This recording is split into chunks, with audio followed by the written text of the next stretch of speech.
Hey, welcome to this week's Table Talk podcast. It's Caleb. I'm here with David. And if you're wondering, yes, we are recording a little bit later this week because how in the world is it Thursday?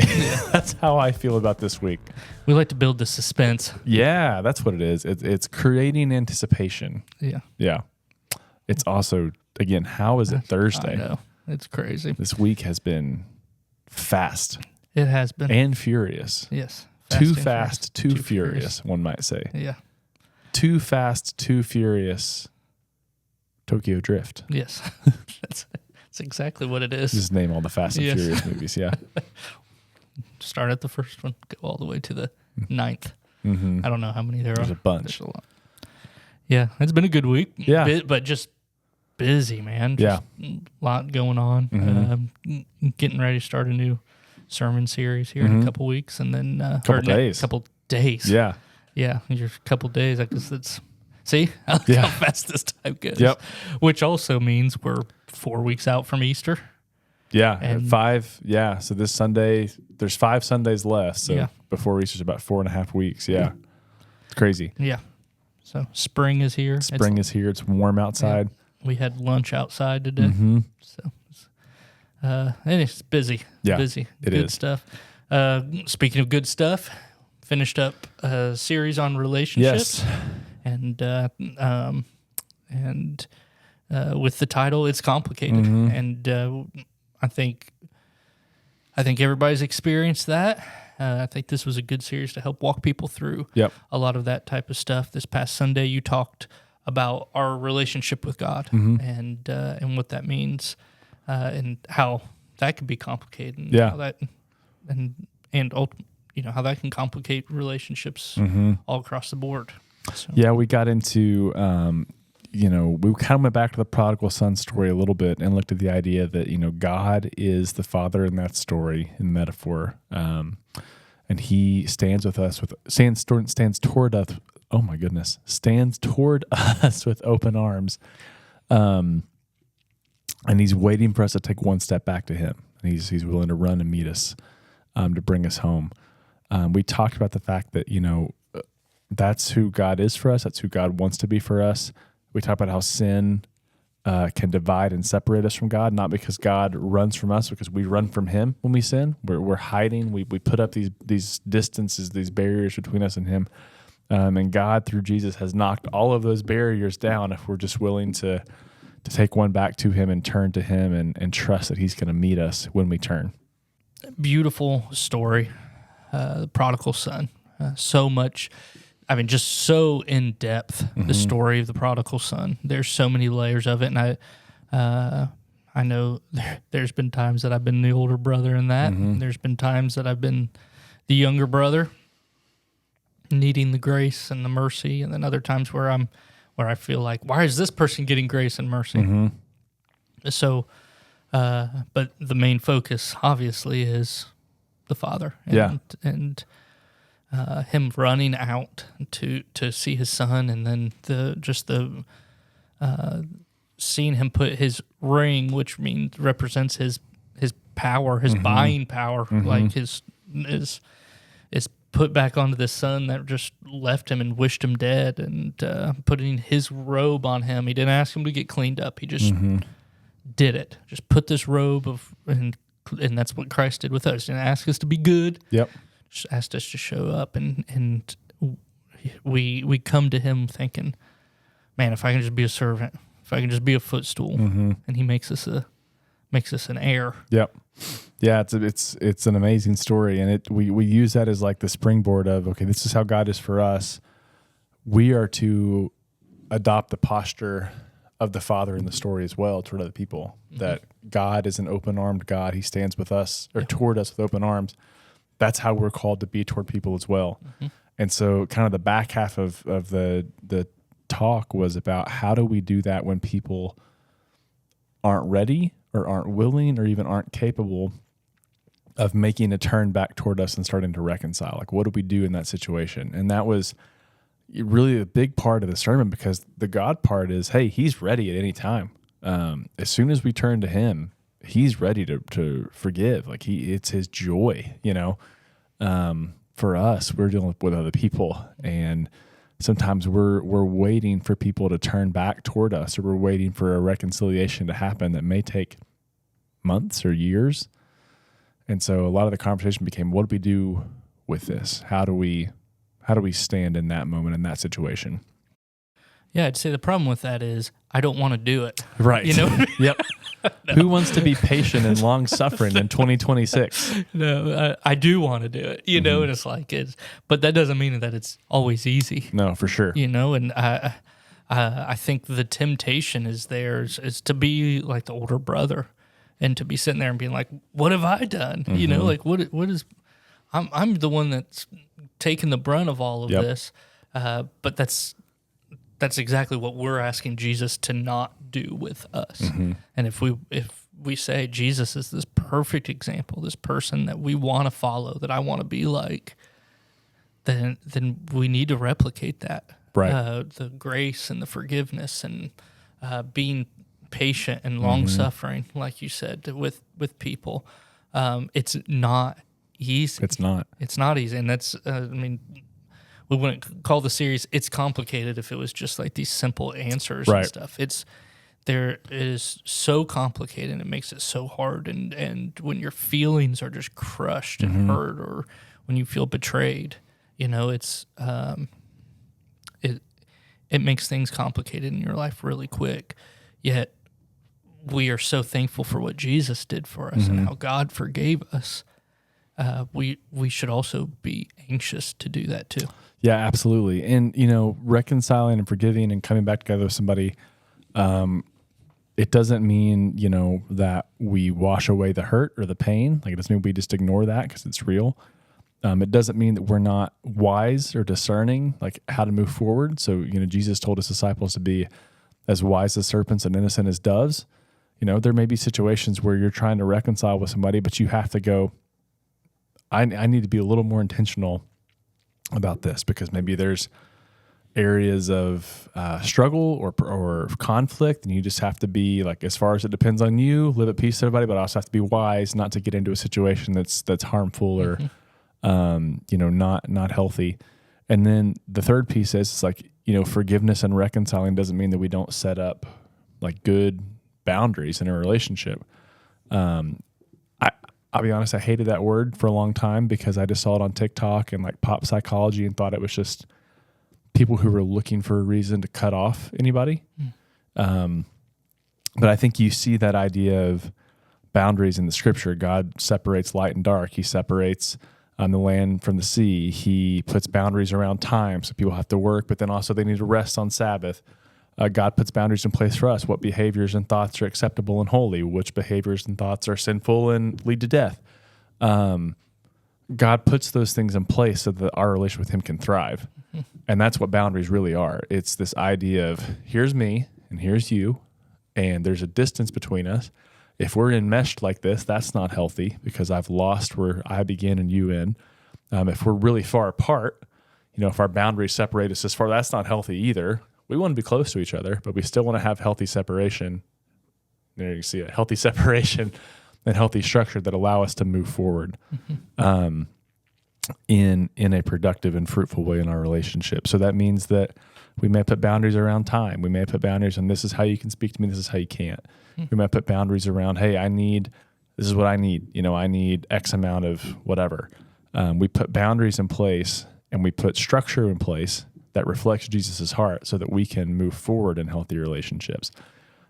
So often we talk about this and we just kind of make it so simplified, and we just say, well, just forgive and move on.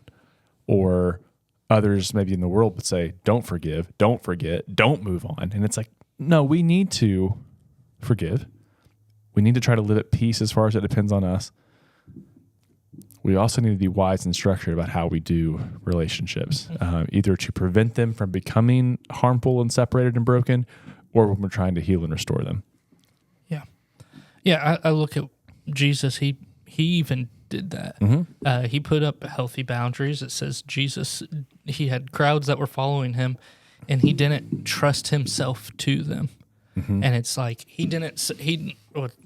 what I believe that's saying is he didn't allow himself to be like, oh, well, look at these people. They're all here for me, and they all love me, and they're all here to support me, even though they were there, even though they wanted to see what he could do.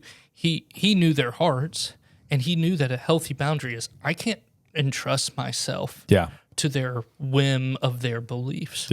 Because one moment they can be calling him Messiah and waving palm branches, and the next moment they can be calling him a heretic and yelling for him to be crucified. Right. Like he set out boundaries with it, and his disciples he had closer. You know, he allowed himself to be, but even then he knew it's me and the Father. Right. Like that's who he's entrusting himself to, and his whole life was theirs. And so I think, again, Jesus, the perfect example in everything that we have, which is like, we have to have grace. We have to have mercy. Hanging on the cross, Jesus saying, Father, forgive them. They know not what they do.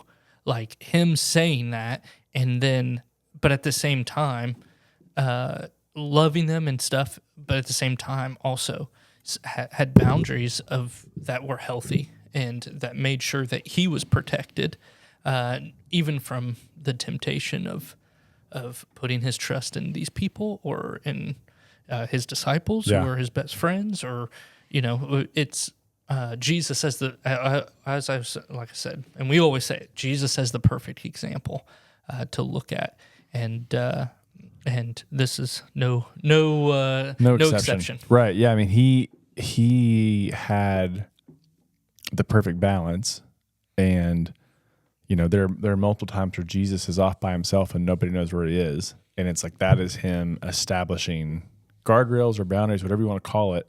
He's protecting his relationship with the Father. He's protecting his own. I mean, Jesus was human. He got tired. He got overwhelmed. I'm sure he got. Well, you see it sometimes. He gets frustrated. He gets annoyed. I'm sure Jesus got. Just to the point where it's like, all right, I just need a break. And like Jesus was able to love and care for the people around him perfectly, but also to rest and spend time with his Father perfectly, and also take care of himself perfectly.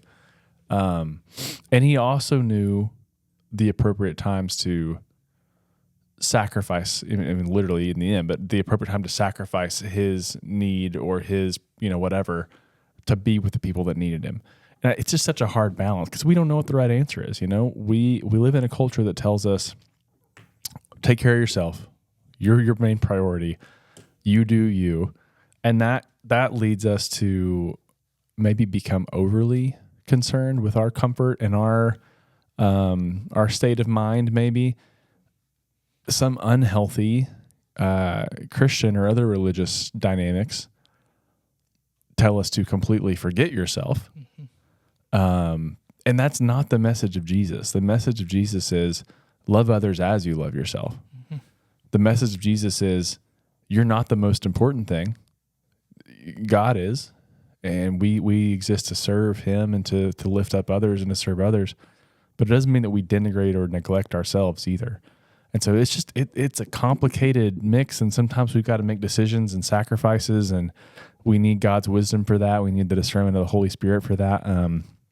But just anybody who says that this is easy to talk about is not, like, you're just not giving it enough thought. And that's not being arrogant. It's just the fact that it is complicated. Yeah. It's not easy. If you think it's easy, I would check on your relationships. Right, yeah. Because you're probably being cold or disconnected or something. Or just not honest. Yeah. It doesn't have to be anything nefarious. You just not be living honestly or in reality. Yeah. And so I think really good series. I'm excited about Mark as we head into this next series, going through the book of Mark. I can't wait to get into it. Yeah. One of my favorite books, likely the first book written in the in the Gospels. Yep. And one that has so much. I mean, every gospel has so much good stuff in it. Yeah. It's all Jesus, but so many good things. So many surprising parts of it and great teaching, and I'm excited to dig into that. Yeah, I am too. I am. This little insider baseball. By the time we finish a series, I'm usually ready to move on because I've been, and whoever else is teaching in that series has probably been looking at it for like a month at least before we start, teaching on it.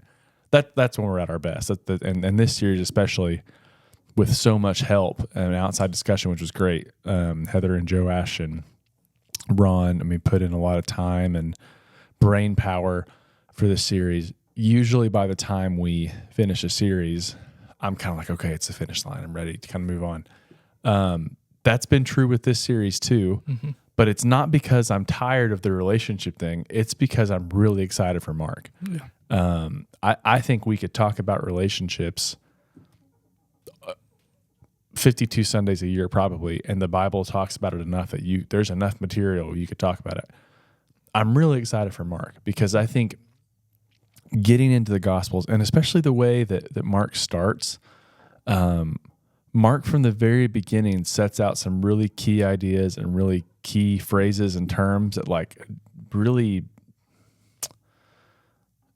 should undergird like how we view the gospel itself. And so I think just getting into that excites me, and I'm really looking forward to it. Yeah. I probably could say this about most books of the Bible, which is probably a problem for me. Maybe not a problem. Yeah. It's just one of my favorites. A lot of times people will act like it has a low Christology, like some lower than John and stuff. Yet then when you get into each chapter has something about Jesus being God, which I think is so funny that people are like, Mark has a low Christology. I'm like, literally the first sentence is, "This is the gospel of Jesus, the Messiah, the Son of God." That's pretty high Christology. That's pretty high. That's about as high as you can get. I know, and John the Baptist being such a formative part, and just each chapter has something about Jesus being God in it, which is, it's funny because they will say that, but it's just not, I just don't think it's true. But I'm excited to get into the teaching and to that. I'm preaching in the second week of this one. So I've already been digging into that and thinking about it and praying about it and reading the story of the sowers. And it's a great one, and I'm excited to get into dig back into a chapter by chapter type study. Yeah, same, me too. And we're going to jump around a bit. We're doing 5 weeks, so we'll hit some of the bigger narrative turns in Mark, and then really the back half of the year we're going to spend a lot of time in kind of strictly walking through some books. We'll be in Leviticus for the summer, which is. Yeah, and then we're either I have not totally decided, but we're either going to be in Romans or 1 Corinthians for like 12 weeks in the fall. So we are heading into a pretty serious like back half of the year of really walking through some thick books. Yeah, you are. So yeah, it'll be fun. I'm excited about it. It'll be awesome. Yeah. There probably aren't too many people doing Leviticus sermon. Walking through Leviticus. So it could be a terrible idea. No, I think it's a good one. Yeah, I think it'd be fun. Me too. Do you like to talk about how like mold and skin rashes and like lots of blood is holy? Yeah. This is the book for you. So yeah, it is.